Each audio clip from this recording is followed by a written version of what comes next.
Morning everybody, Kim and Patrina here on the homestead. Patrina's getting ready to clean off the solar. We woke up this morning, a little bit of snow, it's not much of dusting, and the solar is currently at what percent? 65.6. 65.6. So Patrina's using an extendable rake for cleaning off your roof, and we put a pool noodle on the end. We just cable tied it on there to protect the solar. And what she's going to do now, if it connects, doesn't want to go all the way to the end. It connected for me yesterday. I know. There you go. And we're going to clean off the solar. So today, right now, I think it's about 4 degrees, which actually feels incredible. I know you don't think that, but it does. The last couple days, it was negative 19 at night. Yesterday, not last night, the day before. Today's Thursday, so that was Wednesday. And then Tuesday, it was negative 15 at night. During the day, it never really got above zero. So the solar didn't defrost the past 2 days prior to today. So yesterday was the first day that it got above freezing. In the sun, on our thermometer I showed everybody, it was like, I think it was 30 or 40 degrees in the sun. So yesterday I really got up there and cleaned the heck out of it because it was ice frozen on there and snow for 2 days straight. Which means that if we're not getting solar, we're not charging our batteries, which means our backup generator, propane generator, fires on automatically, excuse me, if the batteries get to 51%, which they did. So that fired on, I think, 4 times in the last 2 days. And we don't want that to happen. So yesterday when I started cleaning it off at 10 a.m., the batteries were at 51.7%. By noon, everything except like the very top, you see all the way on the right hand panel right now, the very top we can't reach. By noon yesterday, all of that had come off. And then by 3 o'clock, it was totally clear. And so by the time, excuse me again, we went to bed last night, our batteries were back up to 96%. And yeah, they were 96 by the time it was dark, and then 87 when we went to bed. Excuse me, Patrina's correct. So, point being, we have to get it cleaned off so that it can suck up the solar during the day, so that it carries us through the night. So that's what we're doing right now. We chose this type of array specifically because we have a nice hill here. It's south facing, gets great sun all day. And we knew we wanted to be able to clean it off this way. Some people put solar panels on their roof, and number one, they can never access them because they're up too high. Or number two, they do try to access them. They're climbing up ladders. They're getting up there. There's ice, there's snow, there's slippage, and it just seems like a bad idea. So we opted for this kind of solar array right here. So you see again, she gets almost all the way up to the top. But cleaning this off right now, I know it's hard to believe, but I'm gonna actually turn around to my right and show you that the sun is trying to come out. You'll see right there, that's actually the sun. No, that is not the moon. So, with it starting to break through the clouds, once this is cleaned off, all except that top like 8 inches, it'll start melting pretty quick, and then that top will actually start to clean off also. So, Patrina's almost done. My hand is freezing right now because I took my glove off, so I'm gonna call it a wrap. And just want to show, you know, what we do and what we have to do to make sure that we're clear and we have the energy. All right, everybody, Kim and Patrina signing off from the homestead. Say goodbye, Patrina. Goodbye, Patrina. Bye, everybody. Hey, everybody, Kim here on the homestead. So we're currently in our generator shed, which is our solar area, our washing area, our chicken food area. But the reason all this stuff is in here is because we actually keep this generator shed heated. There's a little heater right to Patrina's right, because we have to keep our batteries at 51%, or 51 degrees or better. So our batteries are actually in this box here. They're self-contained all in here. So there's 8 giant batteries lined up in here. This is our actual solar unit where we can tell what our volts are, if we have any errors, if there's surges, things like that. And then over here we have our little controller where we can control our generator and things like that. And then on this panel here, I don't know if this one lights up. It does. So you'll see actually our batteries are full right now. So our batteries are full from the day. we started today with cleaning off the solar panels, so we showed you what that looked like. And this morning when we cleaned them off, they were at 65.6. This right here, this reading was 65.6. Now, that's just a percentage of 0 to 100%, but then we also have volts that we can look at and see how many volts we're generating as well. And that needs to be at like 51, 52% to be operating well. So it's currently 4:30 in the afternoon. At noon, we have a chart right here. We actually, trying to zoom in on this for a second. We actually have charted every single month since we've been here. So daily, we're recording, these are the dates. We're recording what our first reading is in the morning at 9 o'clock. Our second reading at around noon. So today was 89%. Now it's like 4:30 in the afternoon. We're full. So we're going to make it all the way through the night and have no issues. On here, we write the average temperature, highs and lows.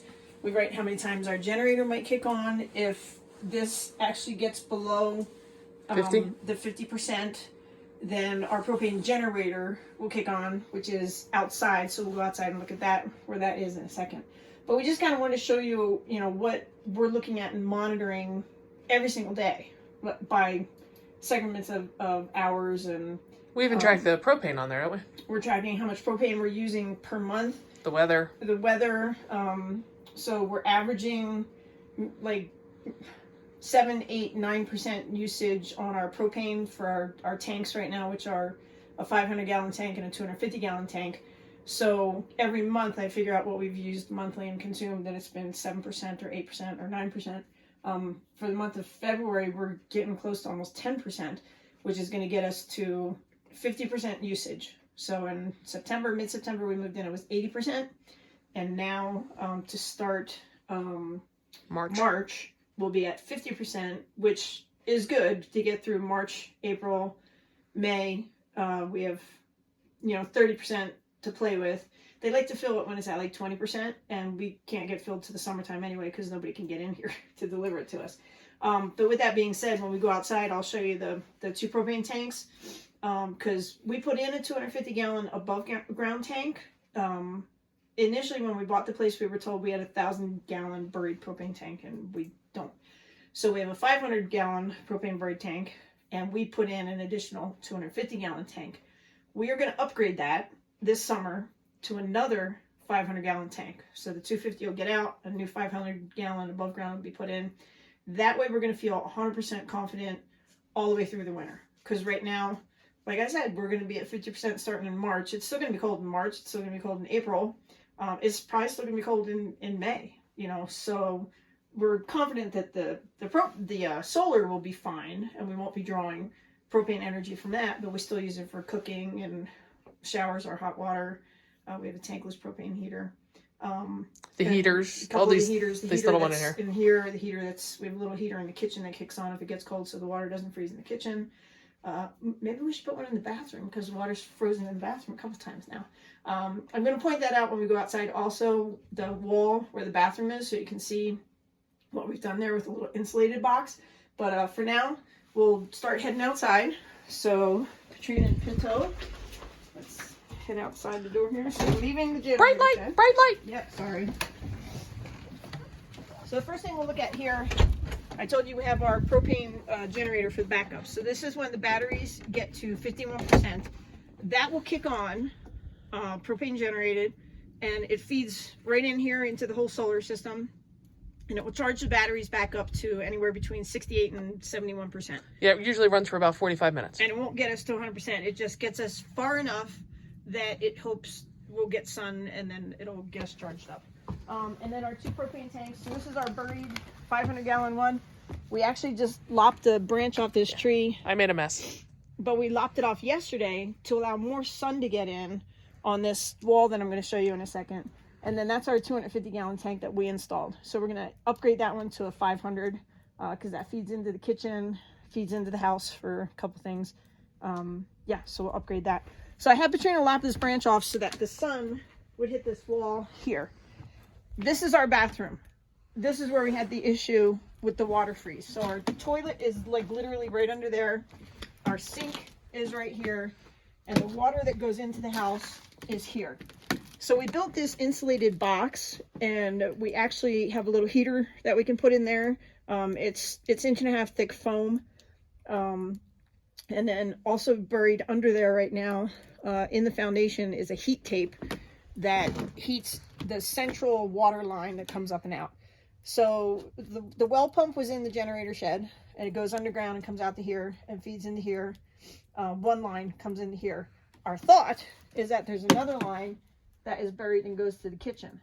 We haven't had any issues with the kitchen water freezing, which was my main concern. I thought that's where we were going to have an issue, but this is where we're having an issue. So when the sun comes up in the morning, it comes up here, and it comes across, and it'll set over here. So all afternoon, this gets sun. So to help with the water that froze it didn't freeze this morning, thank goodness, but the prior 2 days at -15 and -19 is when it froze, because the lines are in this wall.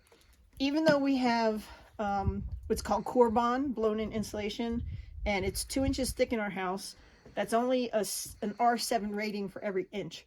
So we're gonna have to, inside, take the wall down, re-insulate this, figure out how to better get this insulated, so that we don't freeze up and have that issue. So this initially started as a solar segment, and I got into all that. But, you know, I'm sure a lot of you were trying to figure out why our pipes froze. Well, that's why they're in that wall. And this is just a regular, 6-inch studded wall. So you got that 2 inches of insulation, then the pipes are probably here, and that's why they froze in the bathroom. But we were able to get them defrosted and thawed out from the inside. And then yesterday, we actually did put the heater in the box. Little milk box heater. Ran it at 60 degrees, and that helped thaw it out the rest of the way. So that has been your informational lesson for today. Mostly solar and a little bit about our pipes freezing. So yeah, there you go. All right, we're going to take this tree down eventually, and then the sun will totally hit this wall and really help. I think it's actually going to be that one, For sure. and then maybe those two. Yeah. Just to let...